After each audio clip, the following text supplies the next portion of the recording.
When you think of controversy in video games, what comes to mind? Maybe it's Mortal Kombat, notorious for its graphic violence and gory fatalities, or perhaps Postal, where players unleash chaos on civilians and government officials alike. Controversy in gaming isn't new. Some games even thrive on it, gaining free publicity from the buzz. In fact, some marketing campaigns lean into the controversy as a way to boost sales. But there's one franchise that has been entangled in controversy for decades, making headlines, getting banned in some countries, and even facing the possibility of an adults-only rating at one point.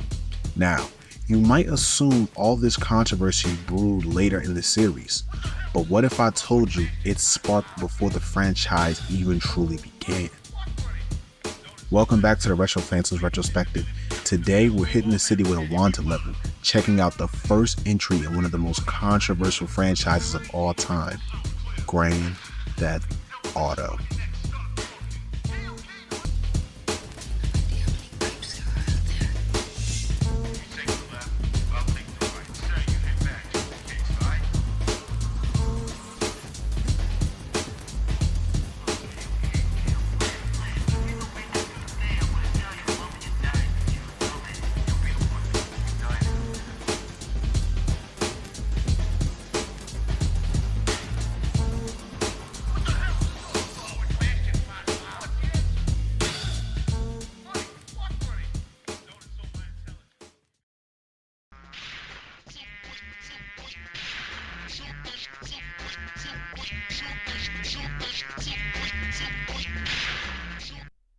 Before we dive in, I just want to take a moment to say thank you to all of you.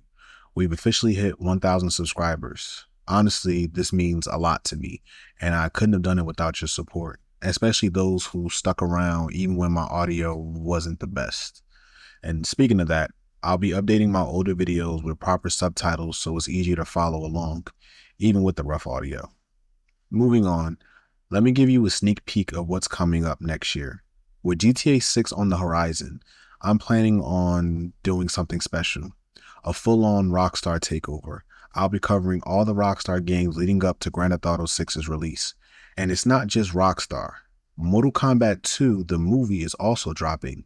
So also get ready for a Mortal Kombat takeover too. That means a ton of exciting content is heading your way in the coming weeks. If you're new to this channel and want to stay updated on everything coming soon, make sure to hit that subscribe button and ring that notification bell so you don't miss out on a thing. Thank you again for all of your support. Let's dive into this. Before we dive into 1997, we need to take a step back and talk about DMA Design and some of the key players behind its creation. It all starts with David Jones, born in Dundee, Scotland in 1965. Like many early game developers, Jones was hooked on video games from a young age, especially Space Invaders, the classic arcade shoot-'em-up. When he hit high school, Jones began learning to code, and it wasn't long before he developed a real knack for it. This skill led him to an apprenticeship at a watch manufacturing company called Timex, which interestingly enough also dabbled in building home computers like the ZX81 and the ZX Spectrum. One of the perks of working at Timex was if you owned one of their computers, the company would pay for courses on their technology at Kingsway Technical College. Naturally, Jones took advantage of this opportunity and enrolled in classes. While there, he also joined the Kingsway Amateur Computer Club, or KACC for short, and it was here that he met Steve Hammond, Russell Kay, and Mike Daly. The four friends bonded over their shared interest in game development, largely because the games they were playing at the time were, well, pretty terrible. As Hammond recalls, at the KACC we played games, a lot of games, the vast majority of which were crap. During the breaks in the evening, we would spend time in the downstairs canteen over a vending machine, hot chocolate. We discussed how great it would be to make a living at this since clearly we could do so much better. It was mostly just a hanger-on, awed by talent on display, until I figured out that I could be useful doing graphics. From there, the group began creating their own games, including titles like Freak Out, Zone Trooper, and The Game with No Name. With the four friends making progress, they continued working together until 1986 when Sinclair Research's market share collapsed. This financial downturn hit Timex in Scotland hard, leading to widespread layoffs. David Jones, one of the workers, let go, but instead of dwelling on it, he accepted a severance package of £3,000. With that money, he made an interesting decision to buy an Amiga 1000. According to Steve Hammond, when he visited the Scottish Gamers Network, he recalled, "Strictly speaking, it all began with the Kingsway Amateur Computer Club. And if we care about mythology, the creation of it was Dave Jones turning up to the KACC one evening with an Amiga 1000, thereby instantly making everything we owned obsolete." After this, Dave decided to study computer science at the Dundee Institute of Technology, and he wasn't alone. Steve Hammond joined him, followed by the rest of the KACC crew, who also became part of the DIT Computer Club. Even during class, Dave couldn't resist writing game code in the back of his lectures. It was here where he began developing a game called CopperCon 1, a project that would take about a year to complete. During this time, he adopted the moniker Acme, a playful nod to the fictional cooperation featured in the Roadrunner Wile E. Coyote animated shorts. Once CopperCon 1 was finished, Dave faced the next challenge every game developer knows all too well: finding a publisher. At the Personal Computer World Show trade event, he met with several companies including Gremlin Graphics, Houston Consultants, Ocean Software, and most importantly, Psygnosis. To his surprise, Houston Consultants agreed to publish the game. However, when the title was featured in Popular Computing Weekly under the name Synapse, Jones had second thoughts. He didn't just want this game to become the Amiga version of the ZX Spectrum shooter Synapse, so he walked away from the deal. According to one magazine article, although Houston and Anderson Baybrook initially showed a great deal of interest in the project, they wanted it to become the official Amiga version of their hit 8-bit shooter, Synapse. But Dave wasn't happy and looked elsewhere. Psygnosis eventually took Jones up on his offer, and CopperCon 1 was rebranded as Menace. With this new deal in place, it was time to drop the moniker Acme and come up with a more official company name. The friends brainstormed and landed on DMA Design. According to Russell K., DMA stood for Direct Memory Access, and not doesn't mean anything, as Dave would jokingly tell journalists all the time. After 18 months of development, Menace was released in October 1988. Following the release, Dave dropped out of school to pursue game development full-time.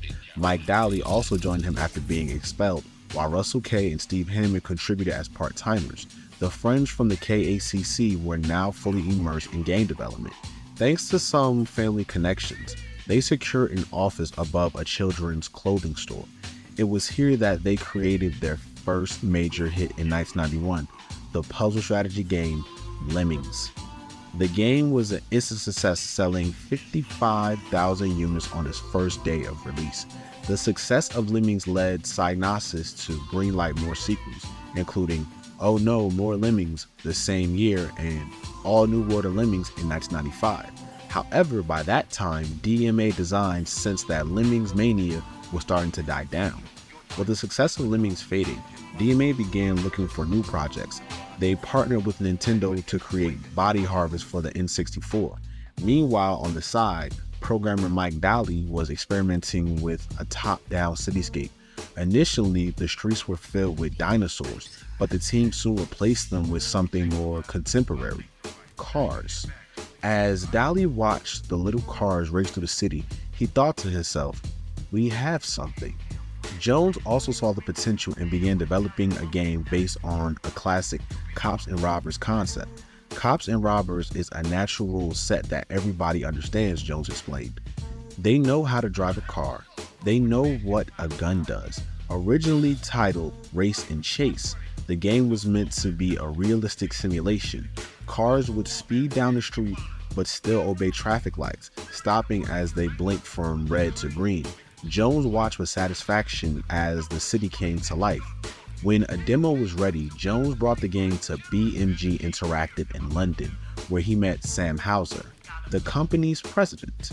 BMG was eager to collaborate with the UK's rising game development star, offering Jones a deal to deliver 4 games over the next 13 months for Sony, Sega, and Nintendo. The agreement allowed Jones to retain ownership and brought in an estimated £3.4 million. Back at the BMG office, Houser and the team booted up Race and Chase for the first time, but there was one problem. The game kinda sucked. Despite Race and Chase having technical chops, it was clear that something was missing. The gaming world was becoming edgier, and the team needed to figure out how to give the game an edge too. As Sam Houser sat at his screen, he watched the virtual city unfold.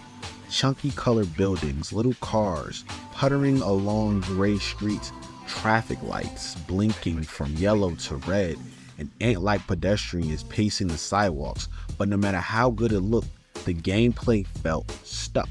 Trying to have a fast-paced arcade-style game while following the rules just wasn't working. Then came the game-changing idea. What if, instead of avoiding pedestrians, players could run them over for points? And instead of being the hero, what if the player was the bad guy? As soon as DMA flipped the script, rewarding players for criminal behavior, it transformed everything. No longer was it cops chasing robbers, it became robbers and cops, where the goal was to run missions for bad guys, stealing cars and causing chaos. It was a radical shift. In the short history of video games, players had almost always been cast as the hero. From Mario and the Heartstick Plumber in Super Mario Bros. To the intergalactic pilot in Defender or the slow-moving explorer in Myst, games traditionally made you the good guy. Sure, there had been obscure exceptions like the 1970s arcade game Death Race 2000, which allowed players to run over virtual ghosts, but that game was banned. Nothing had ever let you wreak havoc on this scale. As Brian Baglow, a writer for DMA, put it, "You're a criminal, so if you do something bad, you'll get a reward." Sam Houser loved the rebellious direction. "Once we made you able to kill policemen, we knew we had something that would turn heads," he later recalled. But the goal wasn't just to stir controversy. The cartoonish top-down view made it obvious that this was all absurd fun, far from reality. The focus was on pushing the tech and marketing the game as wild and entertaining as possible. With this newfound freedom, the team loaded Race and Chase with pop culture references: Reservoir Dogs, James Bond, The Getaway, even the iconic chase scenes from The French Connection. The next week, when the team reported back in a meeting, Jones encouraged the vision to go further than any game had gone before. If someone pitched him a feature that hadn't been done in another game, he was all in. One clear goal emerged: freedom.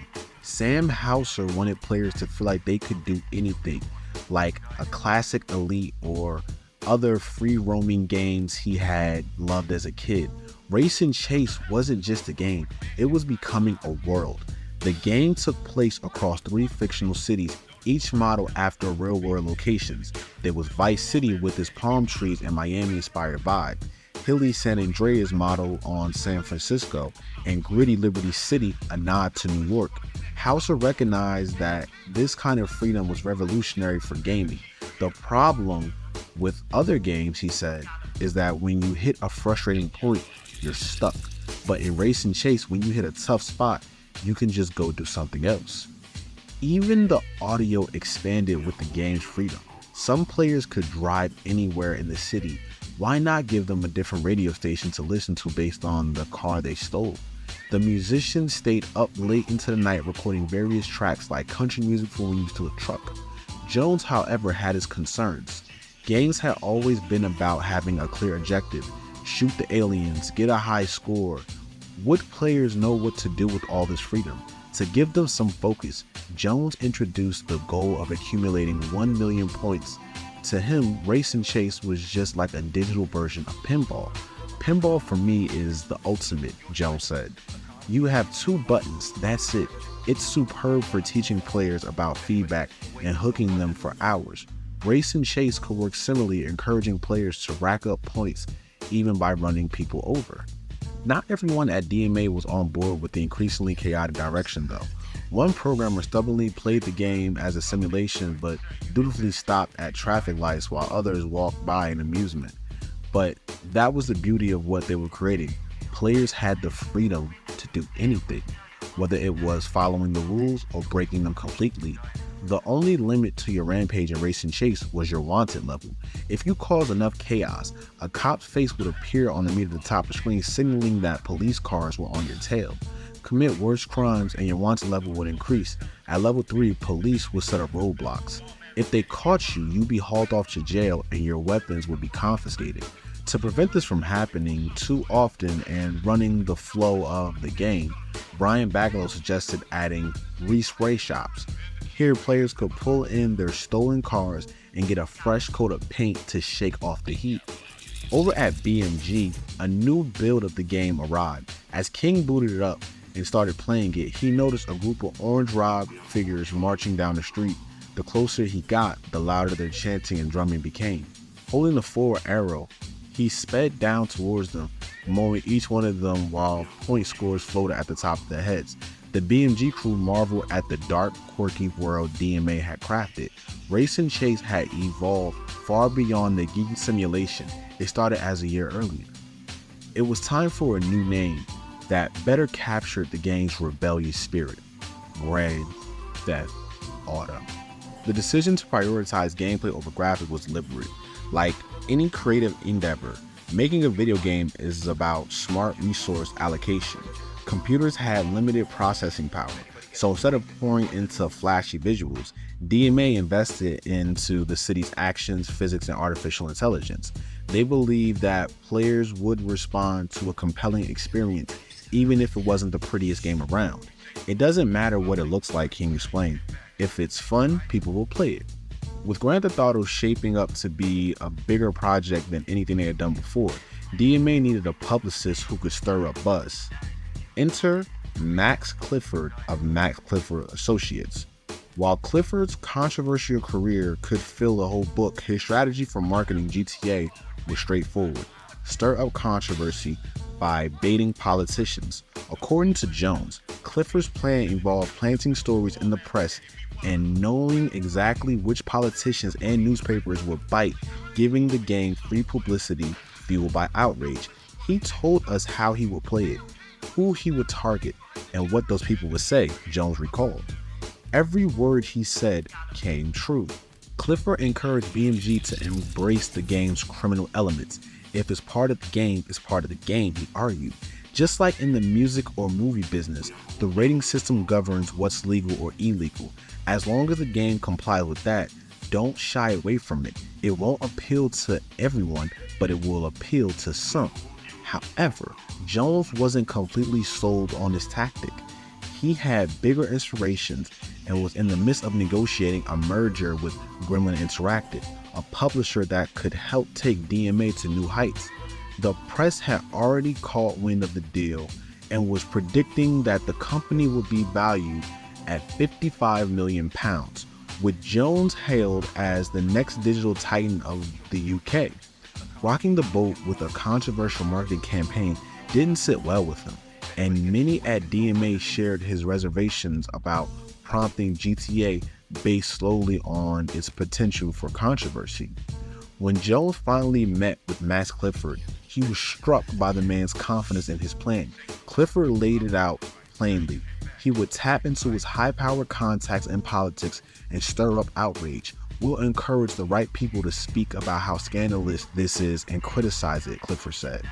That will get the publicity we need and most importantly push young people to buy the game. Yet, as Clifford continued, Jones grew skeptical. Clifford's pitch was bold, almost too good to be true. It was like, I offer a 3-month plan, he'd say. I'll feed these stories. Shock, horror. You should see this. Into the ear of a lord somewhere about the game from Scotland that encourages people to run over pedestrians and kill them. He'd lay it all out, and then at the end of 3 months, you'll be in prime time.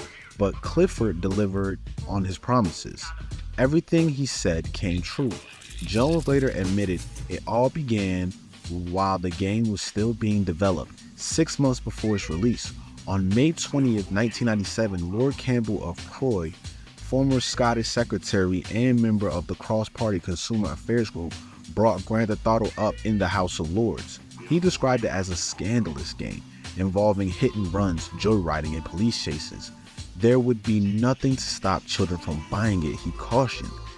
To fan the flames of controversy, Clifford's team launched a radio ad campaign that featured clips from the House of Lords debate. At a video game convention, they left fake parking tickets on cars, which read, "Penalty for having a flash car is to have nicked and driven in a high-speed car chase with gunplay involving the police until it is spectrally written off.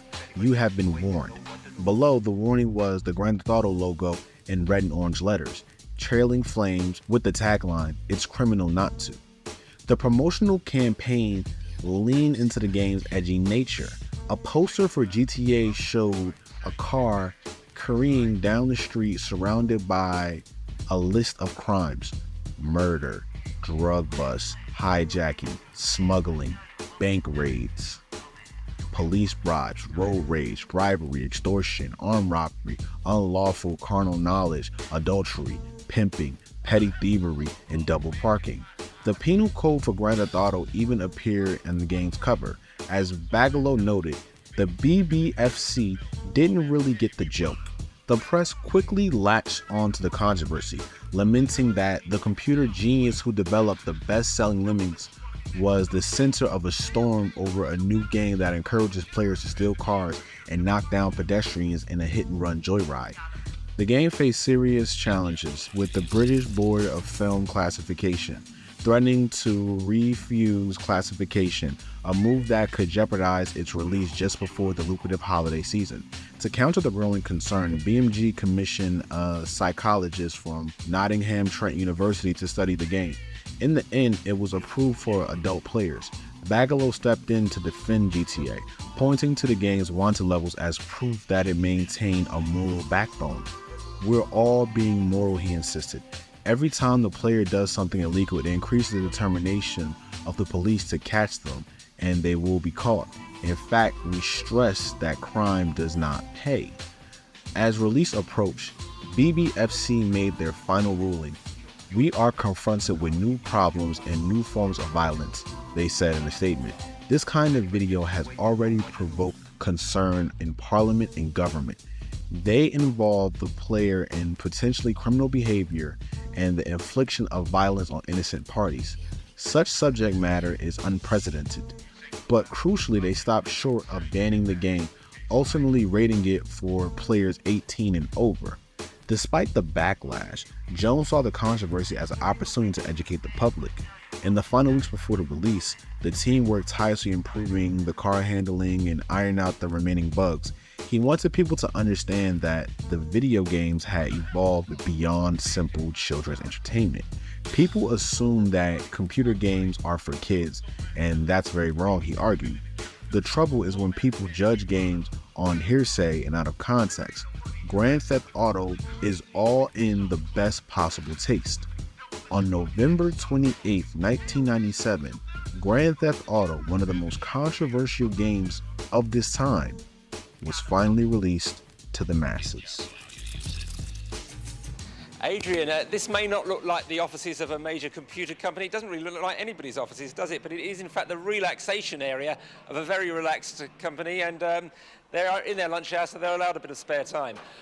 This is DMA Design in Dundee. They make computer games. They're only started in 1987 by somebody made redundant from Timex up the road, and they've grown very rapidly in the last couple of years on the back of the success of a game called Lemmings. They're now working hard on a whole lot of other games. They've got over 100 people here. They're talking of opening it up in America. Let's have a look at what goes on behind these screens. Now, all the people in here are working on what DMA hopes will be its new blockbuster. It's a game called Grand Theft Auto. It's got to be finished by the end of June, so they're involved in some pretty hard work in here. It's all about a car chase through the streets of a fictional, probably American city. Here are some of the maps they've been working on. And Dave here is one of the software designers who's been trying to put it together. Dave, just explain the point of the game. Well, it's a mission-based driving game where you're basically driving around the city, stealing cars, running over pedestrians. And Pretty tame stuff then. well, yeah, staying away from emergency services, police, and that sort of thing. Driving in traffic. You've just got out of the car. Indeed. Well, we can go and we can take any car we want. Right, you've just stolen a car, fine. What's your job then? What are you doing here? Well, I've been doing the basic car movement and also the dummy pedestrians and the object reactions. And basically it's just getting the cars to look good and run fast and having the people wandering about and making them look like a real crowd in the city streets. You're coming up against a deadline now. What's the working pattern here like? Well, when we need to, we work late.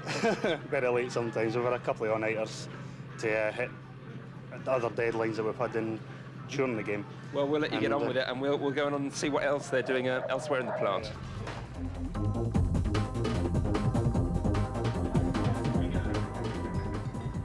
Now, this is DMA's music department. As you can see, they do use real instruments here. Let's find out what they've been doing for the Grand Theft Auto project. Craig, what have you been contributing? I'm working on a radio station at the moment, the hip-hop station. There's a variety of different stations in each car that you go into. Every time you get into a car, you get different music? Yeah, different station. So this is a hip-hop channel that we're in the middle of doing just now. So you've not just taken it all off a CD, you've actually composed it? No, everything's composed in-house, yeah. Amazing amounts of work. We'll let you get on with it. Right, okay. You might think Darren here has gone completely mad, but what he's actually doing is executing punches in the motion capture department. Those punches that he's doing, they're actually being picked up on a computer here, will be used to animate models in another game. And let's come round here. This is the bangs and crashes department, sound effects. What are you going to give us? Well, we've got a car approaching, skidding around the corner, and then finally crashing. Right, let's hear it. Here he goes. Comes around the corner. Sounds a pretty serious crash. Oh, there he goes again. It's getting worse. Now, this is what sounds like a real dream job. This is the testing department, and Gordon and Fiona here just get to play Grand Theft Auto all day. Gordon, is there anything more to it than just being a games player? It's not strictly true to say that we just play all day. What we must do is convene with the programmers at nearly every stage to tell them what is fun. A programmer has an idea of what a game should do, but a programmer's ideas aren't always fun. Now, Fiona, the only woman in a room full of boys, Yeah. how do you cope with it? Well, I'm used to it. I went to college for about 2 years and I was the only female there, so you just really get used to it. And how did you You get know? this job? Well, like I said, I went to college and saw the job advertised one day in the paper and applied, and And you've always played that was computer that. games? From a very early age, yep.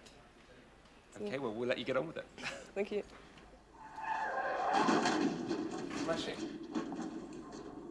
Now, joining me here is Gary Timmons, who's been here almost since the start back in 1989. A lot of bangs and crashes and excitement in that game. Is that what people really want, all that violence? We find that some people like that sort of game, different sort of people like different types of things, puzzle games, action-adventure games. We're finding that network games are quite popular these days. Now, tell us a bit about the people working here. Where do they come from? What sort of people are they? Are they what the ruder people in my office would call nerds?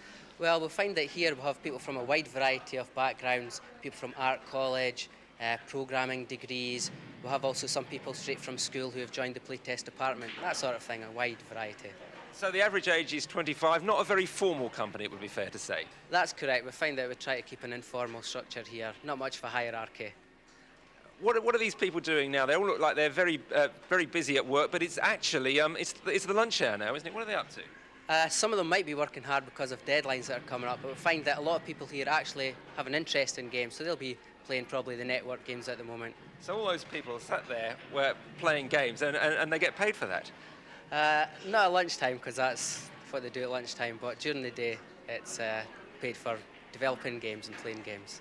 Now, what happens next for this company? How important is Grand Theft Auto for the future of the company? Grand Theft Auto is one of the first games that will be released with the BMG publisher, and we're hoping to develop future products and hopefully games that people will find interesting and enjoyable, innovative products that nobody's ever seen before. You're just as good as your last idea, really, though, aren't you? Well, that's what they say, but DMA are hoping to keep on going on the success that they're enjoying at the moment. Well, Gary, we'll let you get back to your computer and play a few games. I'm going off to play a few now, Adrian, and I'll see you soon. Here's a quick spoiler alert as I'm about to tell the story behind Grand Theft Auto. Now, if you're not a fan of spoilers, please advance to the gameplay overview section as seen on the timeline below. Let's dive into this. The story of Grand Theft Auto kicks off with the protagonist working for the Riccati crime family, and we begin in Liberty City, a gritty fictional take on New York City. The first level is named Gangsta Bang. To get missions, our character heads to the nearest payphone, and depending on which one they pick up, the job changes. Some of these jobs include playing the getaway driver for a bank robbery, stealing a bike from the Angels biker gang after they delete one of the Riccati dealers, blowing up a police station to take out a corrupt police chief, and even taking out Don Sonetti's lawyer and a few of his gang members. There's also a diamond heist mission involving Pablo Riccati, but this one's important, so keep that in mind. It's a setup that comes back later. To move forward, the protagonist has to rack up at least 1 million points. After a while, things get more intense when the Riccati family gives the protagonist a warning. They get word that Don Sonetti's right-hand man wants to meet in the alley behind the strip club in Northwest Park. What happens? Well, the mobster shows up, threatens the protagonist, and basically tells them to steer clear of Sonetti's business. Hey, Aruzo, I got a warning for you from Bald Man Sonetti. Cross him again, I'll stick a gun up your ass and blow your f***ing eyeballs out. Capiche? Next up, we move into the second level, Heist Almighty. This time, the supposed leader of the Riccati family, Robert Buddy Saragliano, personally reaches out to our protagonist. Turns out, Bubby's beloved pet, Sasha, has been kidnapped, and it's up to us to rescue her. The job's pretty straightforward. After paying the ransom by tossing a briefcase of cash into the kidnapper's boat under the Eagleside Bridge, we find out that Sasha is actually locked in the trunk of a red Itali. The protagonist tracks down the car, rescues Sasha, and returns her to Bubby at the Splendido Hotel in Island City, but there's no rest. Soon after, the unnamed Riccati contact has more jobs waiting, this time over at the payphones in Fort Law Park, New Jersey. One of these involves Pablo Riccati from the diamond heist earlier.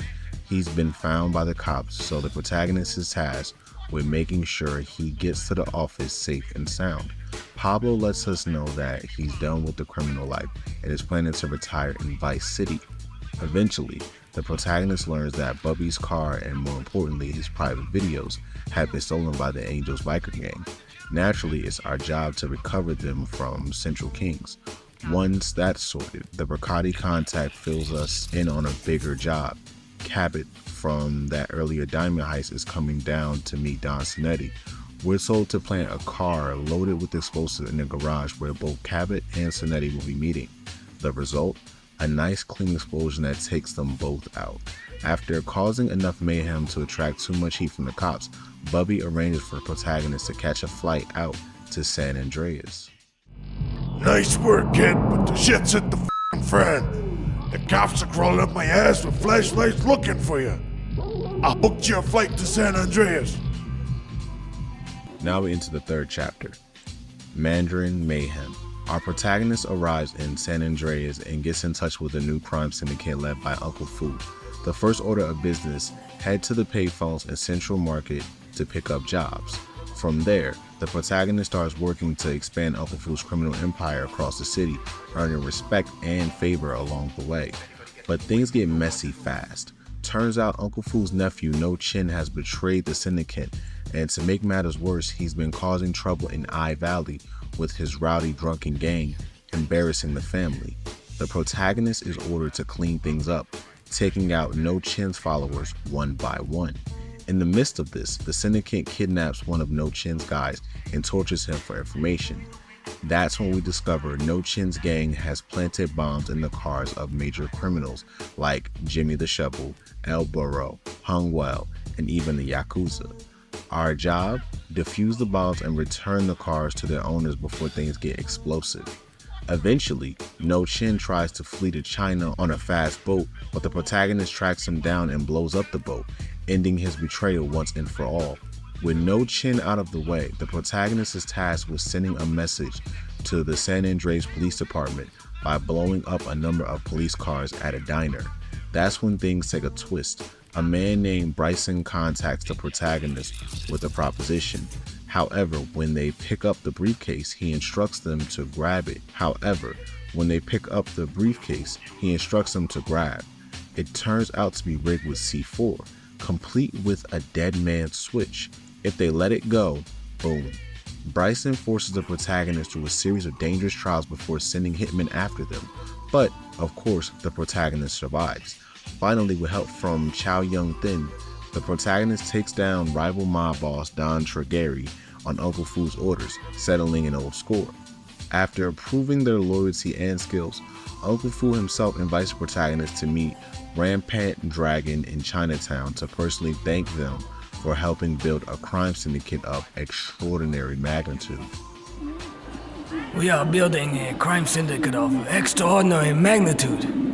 We extort money in the tradition of our ancestors. You honor our family. You have our gratitude. Next up, we enter the Tequila Slammer chapter. Here, our protagonist finds themselves working for the Mexican gangster El Burro, who offers a series of new jobs in Telephone Hill. These missions have a familiar theme, helping El Burro and his crew with various criminal activities, from paying off informants to killing suspected traitors and dirty cops. One of the big jobs involves filling a truck full of some rather unusual chemicals. But, of course, things don't go as planned. Shortly after dropping off chemicals at a warehouse, El Burro calls with some bad news. The guys who handle the chemicals develop some sort of disease. Now, it's up to the protagonist to take care of them before the police find out and connect the dots. All 7 workers are swiftly eliminated to keep the heat off El Burro's operation. After wrapping up in Telephone Hill, the protagonist gets wind of a deal involving a corrupt cop named Mike Talon.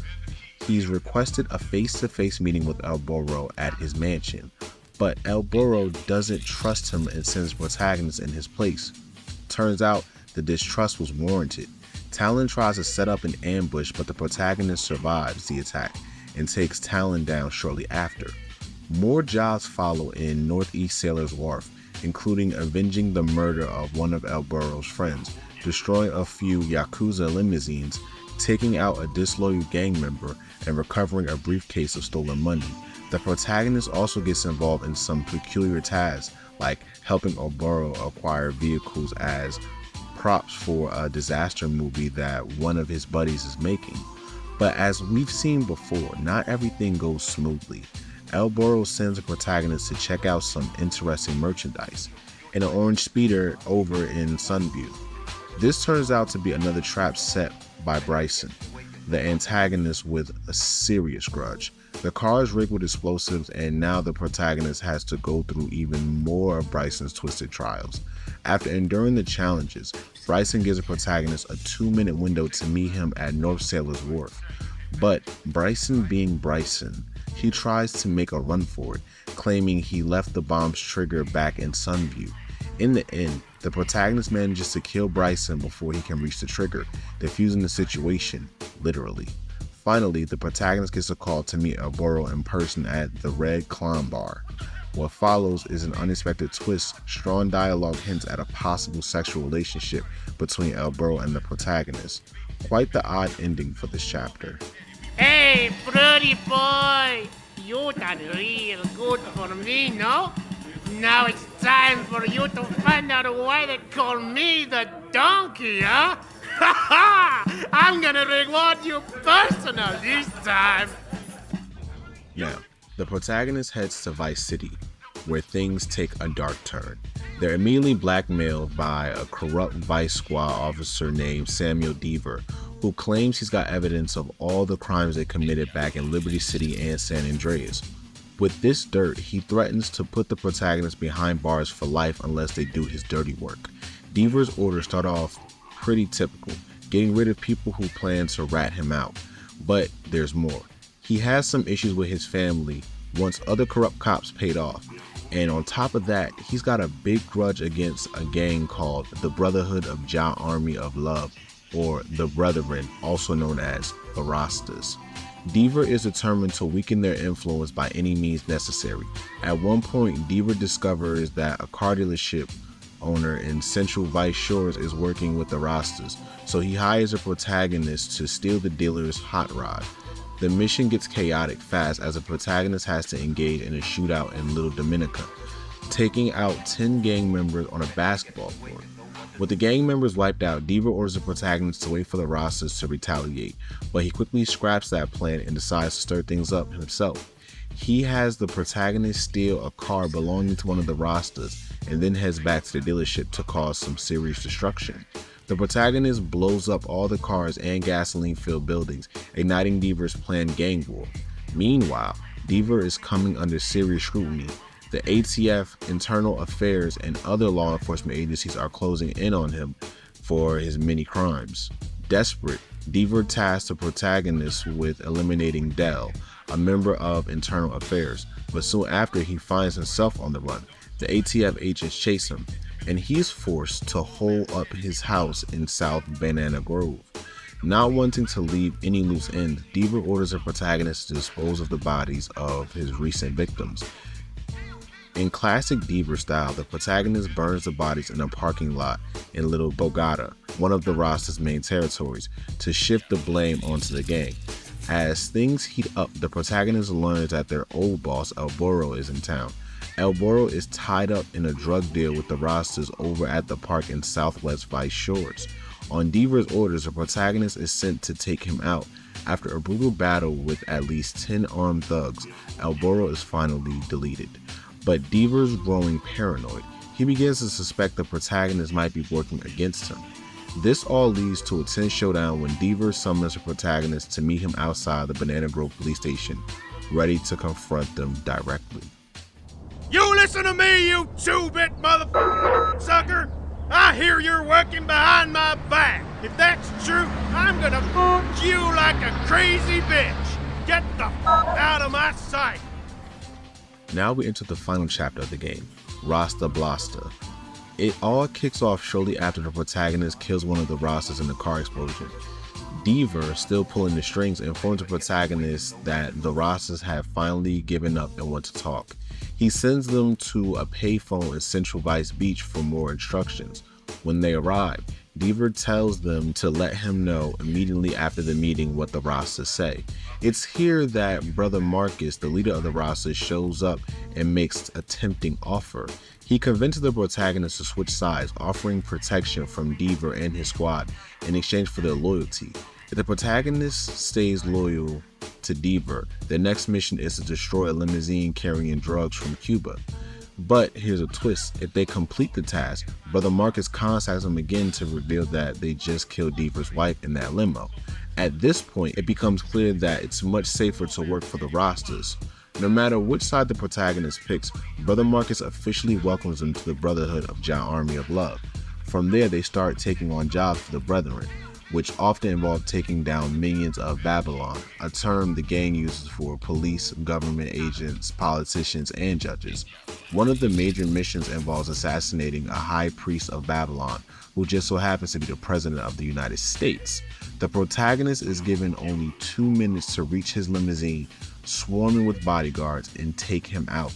The protagonist's missions escalate as they assist in turf wars, taking back Vice Beach from the Vice Squad by killing agents and destroying their surveillance vehicles. Along the way, Brother Marcus gives another dangerous task, delivering Brother Leroy, who has a bomb strapped to him, to a hotel in Richmond Heights to take out another minion of Babylon.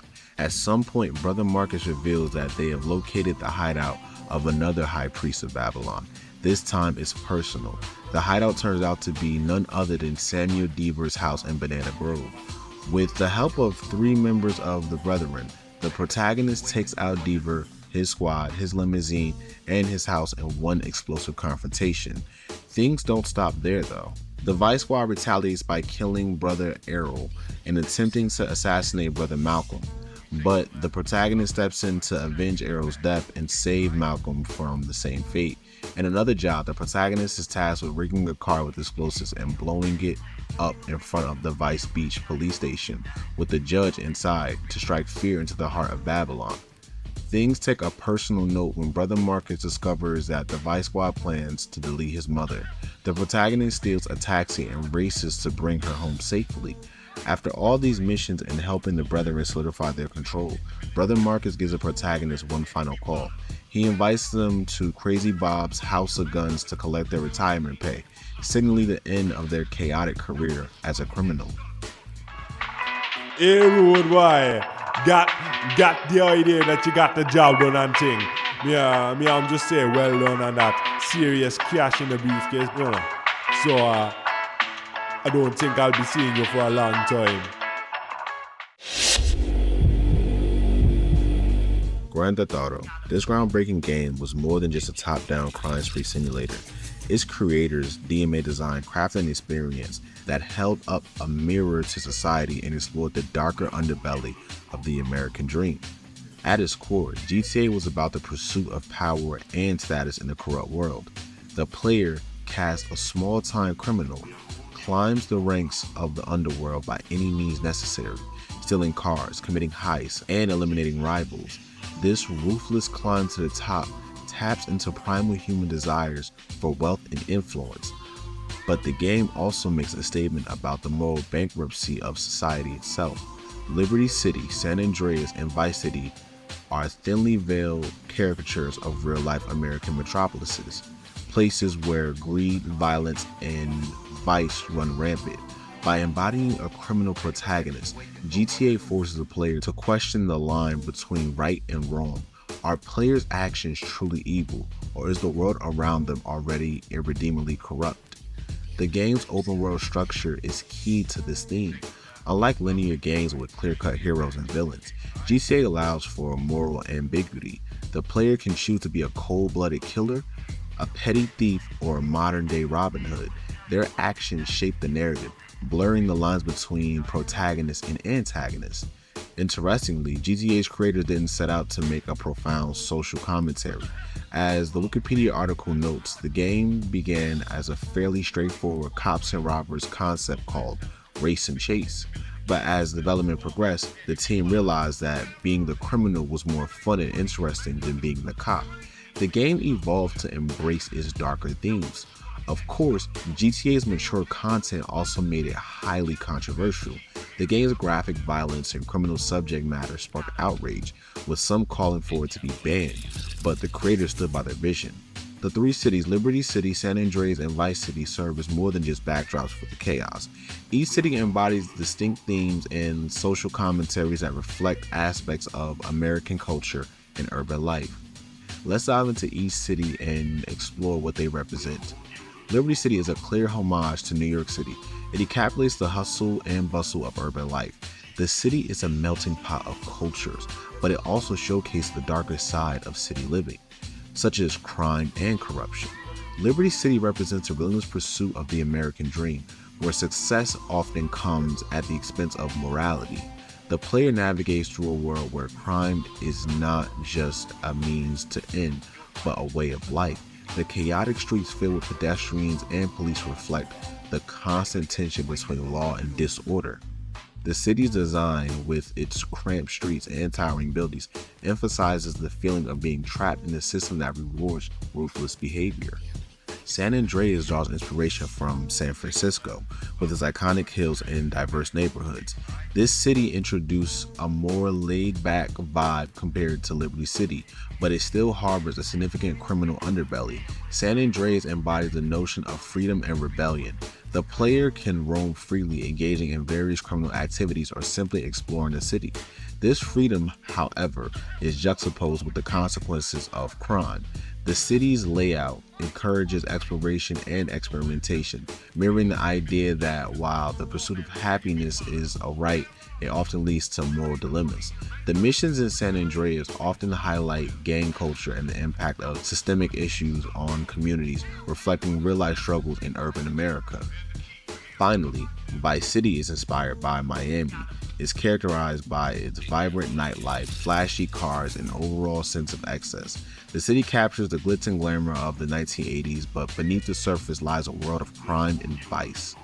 Vice City serves as a critique of consumerism and the superficial nature of fame. The bright colors and lively atmosphere mask the dark reality where ambition leads to betrayal and violence. The player's rise through the criminal ranks in Vice City often involves navigating a world filled with corrupt politicians and ruthless gangsters, highlighting the moral decay that can accompany the pursuit of wealth and power. The game cleverly satires the era's obsession with wealth and status, showing how the quest for success can lead to one's downfall. Overall, each city in Grand Theft Auto is a microcosm of larger society issues. Liberty City reflects the struggles of urban life. San Andreas embodies the conflict between freedom and consequence, and Vice City critiques the emptiness of consumer culture. Together, they create a rich tapestry that not only entertains but also invites players to reflect on the complexities of morality, ambition, and the human condition. In the end, GTA's bold themes and innovative open-world gameplay made it a landmark title that influenced countless games to come true. It provided a video game that could be more than just mindless entertainment. They could be a medium for social commentary and artistic expression.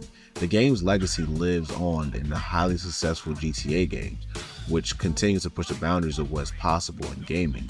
So next time you're tearing through the streets of Vice City, take a moment to ponder the deeper meaning behind mayhem. GTA isn't just about stealing cars and shooting cops. It's about the human condition itself, and that's what made it such a groundbreaking and important game. Grand Theft Auto, released in 1997, introduced players to a revolutionary open-world gameplay experience that allowed them to explore and wreak havoc in 3 distinct cities: Liberty City, San Andreas, and Vice City. The game's top-down perspective provided a unique vantage point, perfect for navigating the chaotic streets and pulling off daring criminal acts. As a small-time criminal trying to make it big, the player's objective is to climb the ranks of the underworld by completing various missions for local crime syndicates. These missions range from simple tasks like ditching a hot car to more complex jobs like supporting bank robberies or carrying out assassinations. Completing missions not only raises the player's score, but also increases their score multiplier, making subsequent felonies even more rewarding. One of the most satisfying aspects of GTA 1 is the ability to steal any car you see and drive it with reckless abandon. Whether you're carrying down the streets, crashing into traffic, or mowing down pedestrians, the game rewards you for causing as much chaos as possible. However, the more crimes you commit, the higher your wanted level rises, and the more aggressive the police response becomes.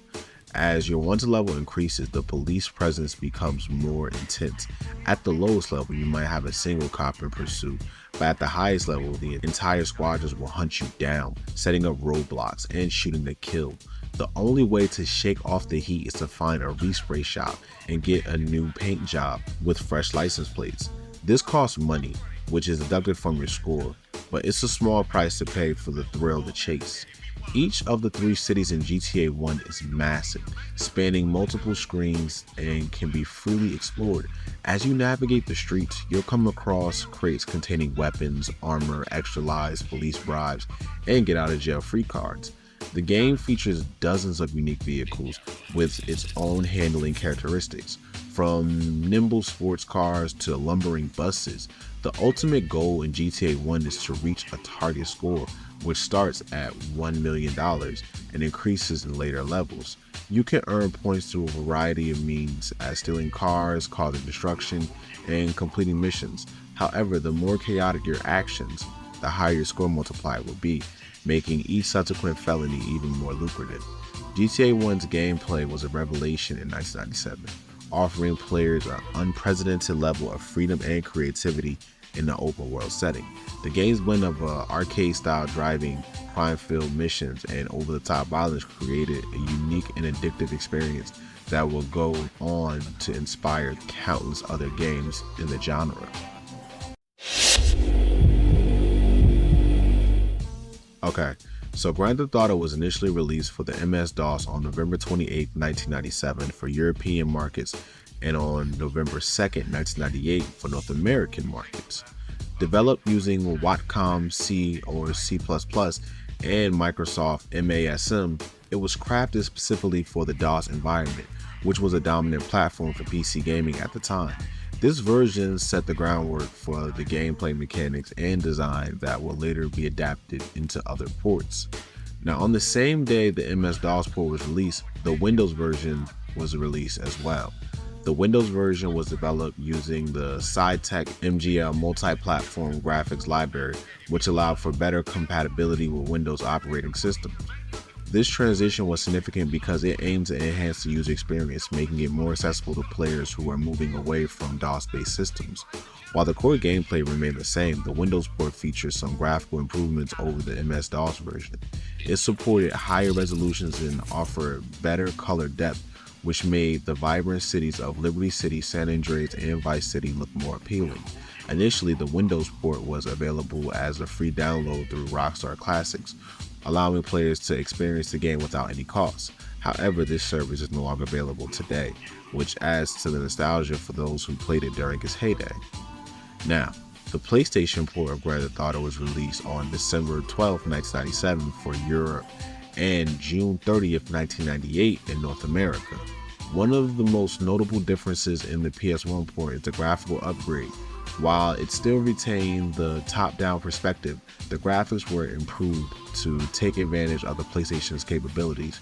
This meant better textures, more vibrant colors, and smoother animations, which helped bring the cities to life in a way that the earlier PC versions couldn't quite achieve. Additionally, the sound design received a boost with improved audio quality for the game's soundtrack and sound effects. This added to the immersive experience, making the chaotic chases and gunfights more intense. The transition from keyboard and mouse controls to a gamepad requires some adjustments in the control scheme. The PS1 version introduced a more streamlined control layout, making it easier for players to navigate the cities and engage in combat.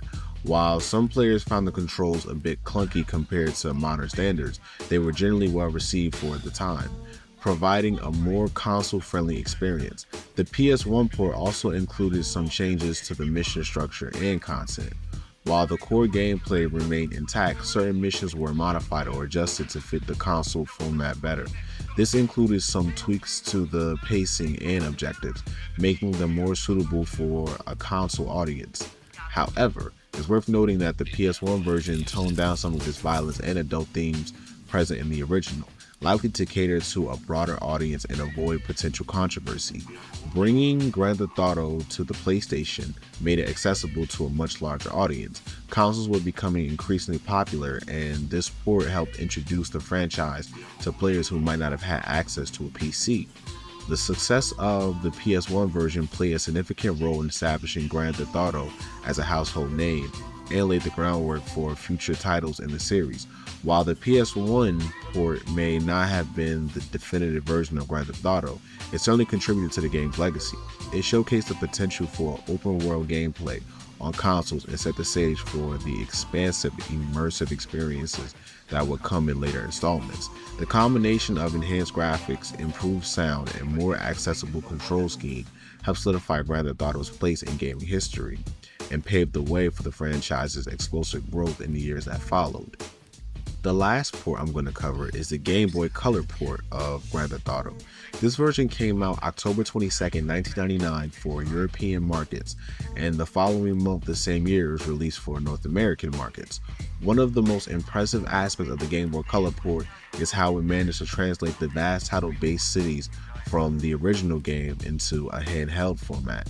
The developers converted the environments tile for tile, which allowed the cities to feel expansive despite the Game Boy Color's limited capabilities. This was no small feat, as it resulted in a game world that was significantly larger than most other titles on the platform at the time. While the core gameplay remained intact, stealing cars, completing missions, and causing mayhem, the Game Boy Color version had to make several adjustments to fit the younger demographic it was targeting. This meant the game was heavily toned down, elements of gore and strong language were removed to make it more suitable for a wider audience. The mission still involved the same objective, reaching a target score by committing crimes and completing tasks for crime syndicates, but the overall tone was less gritty than the original. This shift likely aimed to make the game more appealing to younger players who might be interested in the open world gameplay without the adult themes. Despite the limitations, the Game Boy Color port of Grand Theft Auto was generally well received. It was praised for its ambitious attempt to bring such a scale game to a handheld device, and it introduced a new audience to the franchise. While it might not have the same level of notoriety as its console counterparts, it remains a notable entry in the GTA series, showcasing how the developers creatively adapted the gameplay for a different platform.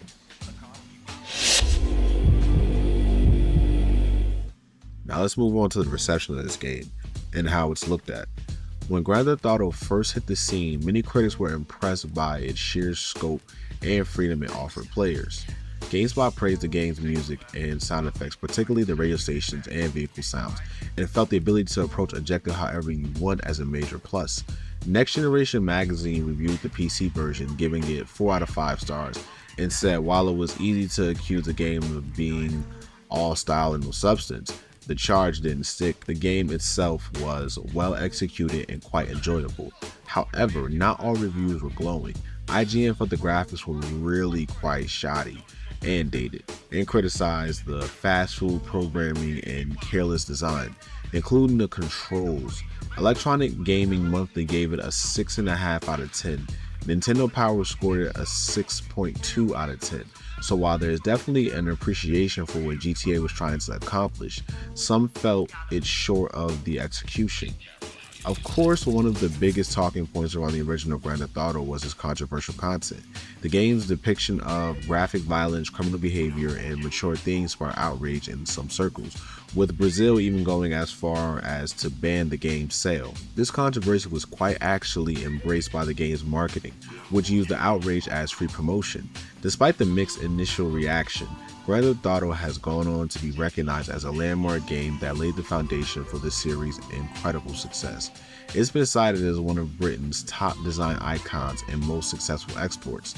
The game's innovative open-world gameplay and freedom to approach objectives in your own way was hugely influential, and its legacy can be seen in countless other games that followed in its footsteps.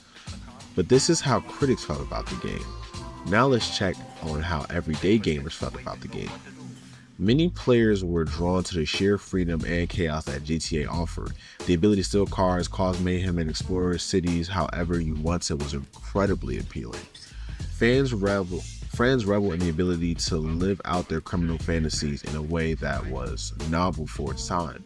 The game's over-the-top violence and satire also struck a chord with players looking for an adrenaline rush. However, GTA's mature content and criminal themes also generated a lot of controversy. The game's depiction of graphic violence, drug use, and misogyny was seen as crossing a line by many critics. Parents worried about the game's influence on impressionable youth. Despite the controversy, many players recognized GTA as an innovative and influential game. The top-down perspective, open-world design, and freedom to approach objectives however you want was a revelation. Fans appreciated how the game pushed boundaries and did something different from the typical linear action game. The game's dark humor and social satire also resonated with many players. Over time, as the series evolved, many fans developed a nostalgic fondness for GTA. While the graphics and some design elements may have aged, the core of what made it special, the freedom, the chaos, the ability to live out your criminal fantasies, is still there. The game's legacy as a landmark title that kicked off one of gaming's most successful and controversial franchises is undeniable. So in summary, Grand Theft Auto elicited a wide range of reactions from its audience. Some were drawn to the freedom and chaos, while others were appalled by the mature content. But most recognized it as an innovative game that pushed boundaries and paved the way for the hugely successful series that followed. And for many, it remains a beloved classic that captures the essence of what made the series great. So this is something I've never done on the channel, but felt for this video I need to cover the aftermath of this game's release. Not just the effect it had on gamers and critics, but how it was received politically and socially. From the get-go, GTA faced significant political scrutiny. The game's depiction of graphic violence, criminal behavior, and the ability to run over pedestrians raised alarm bells among politicians and adversary groups. Critics argue that the game glorified crime and desensitized players to violence. This led to calls for bans in several countries, with Brazil famously prohibiting its sale due to its violent content. The game was seen as a threat to societal values, and many politicians used it as a rallying point to advocate for stricter regulations on video game content. Socially, GTA ignited conversations about the influence of video games on youth behavior. Parents and educators expressed concerns that the game's violent themes could negatively impact children and teenagers, leading to aggressive behavior on a distorted view of morality. The game's marketing, which leaned to its controversial nature, only fueled fears. The idea that players could take on the role of a criminal and engage in violent acts was unsettling for many. The media played a significant role in amplifying the controversy. Coverage often focused on sensational aspects of the game, framing it as a dangerous influence on impressionable minds. This sensationalism contributed to a broader cultural narrative that equated video games with violence and moral decay.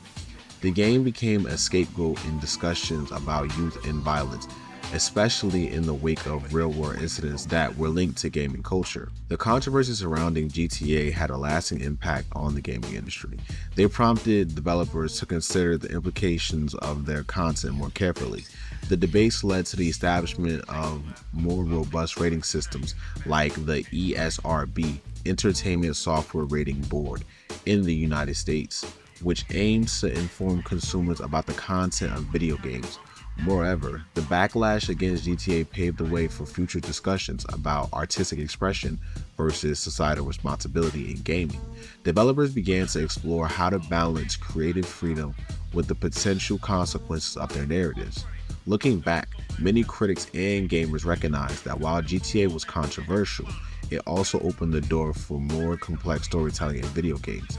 The discussions it sparked about violence, morality, and the role of media in society are still relevant today. The game is now often viewed as a pivotal moment in gaming history, one that challenged norms and pushed boundaries. In summary, the release of Grand Theft Auto was a catalyst for political and societal debate that reshaped the landscape of video gaming. While it faced heavy criticism for its content, it also laid the groundwork for important conversations about the responsibilities of game developers and the impact of their creations on society. The legacy of GTA continues to influence how games are perceived and regulated today.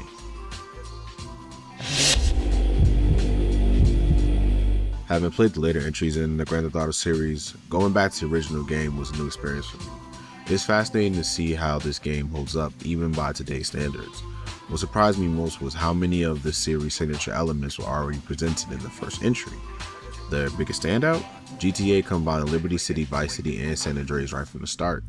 If you didn't grow up playing this game or haven't seen a retrospective on it, it might come as a shock. It's almost like a wish granted before we even asked for it. In the lead up to GTA 6, one of the most talked about fan requests is a game where you can travel to all three iconic locations on one map. But that wish was actually granted way back in 1997.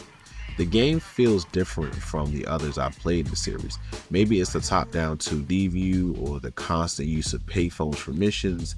Either way, this game made an impact. I'll be honest, it's not my favorite GTA title, but I respect it for what it is. Not just a game, but a movement. The controversy surrounding its violent content is part of what gave it that push. It's a clear case of any publicity is good publicity. The game got people talking, and when you consider that the industry was still figuring out whether games could appeal to adults, it really pushed the envelope. BMG wanted to make waves, and DMA didn't want to be stuck with the reputation of the Lemmings guys. This game, while controversial, was the right step forward for them. One of the things that stood out to me, even in later games, is the way GTA uses American cities as a backdrop for social commentary.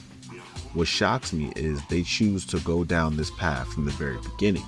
While GTA 1 offers some social commentary, I wish we got more insight into the protagonist's motivations. With a blank slate character, it leaves room for players to wonder, why join a crime family? I found myself reflecting on questions like these because they offer insight into the human condition. But overall, GTA 1 has a special place in gaming history.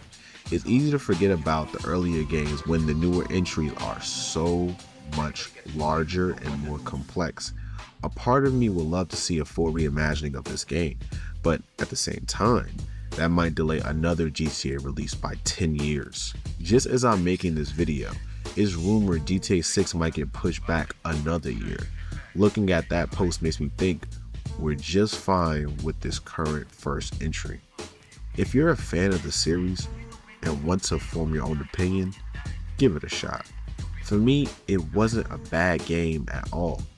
It's just different from what I'm used to. Thank you so much for watching to the end of this video. If you enjoyed it, don't forget to leave a like and consider subscribing to the channel for more content like this. Hit the notification bell to stay up to date on all our latest uploads. If you have any retrospective requests or suggestions, feel free to drop them in the comment section down below. This is the Retro Phantom, signing out.